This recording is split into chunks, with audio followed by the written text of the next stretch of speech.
കൈക്കൂലി വാങ്ങിയതിന് വിജിലൻസ് പിടികൂടിയ എറണാകുളം RTO ജേഴ്സന്റെ വീട്ടിൽ നിന്ന് വിജിലൻസ് കണ്ടെത്തിയത് മദ്യക്കുപ്പികളും ചുരുട്ടി കെട്ടുകളായി സൂക്ഷിച്ച 64,000 രൂപയും. അബ്കാരി നിയമപ്രകാരവും ജേഴ്സണെതിരെ കേസെടുക്കും. ബസ്സിന് റൂട്ട് പെർമിറ്റ് അനുവദിക്കുന്നതുമായി ബന്ധപ്പെട്ടാണ് ജേഴ്സണെയും ഇടനിലക്കാരെയും ഇന്നലെ വിജിലൻസ് കൈയോടെ പിടികൂടിയത്.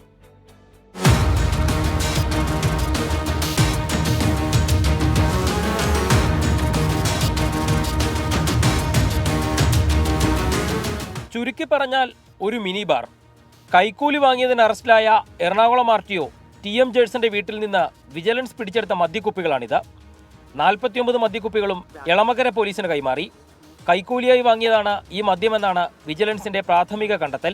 ഓഫീസ് മുറിയിൽ സൂക്ഷിച്ചിരുന്ന 64,000 രൂപയും വിജിലൻസ് പിടികൂടി. 64,000 ചില്ലുവാൻ രൂപയോളം പിടിച്ചെടുത്തിട്ടുണ്ട്. മദ്യക്കുപ്പി പിടിച്ചെടുത്തിട്ടുണ്ട്. അതിപ്പോൾ ഞങ്ങൾ എളമക്കര പോലീസ് സ്റ്റേഷനിൽ കൊടുക്കും. അത് അവിടെ അതിന്റെ തുടർ നടപടി സ്വീകരിക്കാൻ വേണ്ടിയിട്ട് അവിടെ കൊടുക്കുന്നുണ്ട്. കൈക്കൂലി വാങ്ങുന്നതിനിടെയാണ് RTO TM ജേഴ്സനെ ഇന്നലെ വിജിലൻസ് അറസ്റ്റ് ചെയ്തത്.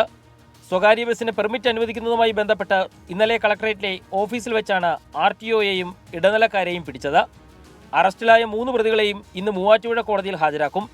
കൈക്കൂലി കേസിൽ പിടിയിലായതിന്റെ പിന്നാലെ RTOയെ ജോലിയിൽ നിന്ന് സസ്പെൻഡ് ചെയ്യാനുള്ള നടപടിക്രമങ്ങളും ഗതാഗത വകുപ്പ് ആരംഭിച്ചിട്ടുണ്ട്. ഇന്നലെ വൈകിട്ട് 5 മണിക്ക് RTOയുടെ ഇടപ്പള്ളിയിലെ വീട്ടിൽ ആരംഭിച്ച പരിശോധന 15 മണിക്കൂറാണ് നീണ്ടത്. വീട്ടിലെ മിനി ബാറും കൈക്കൂലിയായി വാങ്ങിയ 64,000 രൂപയും വിജിലൻസ് പിടിച്ചെടുത്തുവെങ്കിലും ജേഴ്സൺ ചെക്ക് പോസ്റ്റിൽ ജോലി ചെയ്ത കാലയളവിൽ നടത്തിയ ക്രമക്കേടുകളെക്കുറിച്ചുള്ള അന്വേഷണവും തുടരുമെന്നാണ് വിജിലൻസ് വ്യക്തമാക്കുന്നത്. മാഹിനൊപ്പം S. ശ്യാംകുമാർ, 24 കൊച്ചി.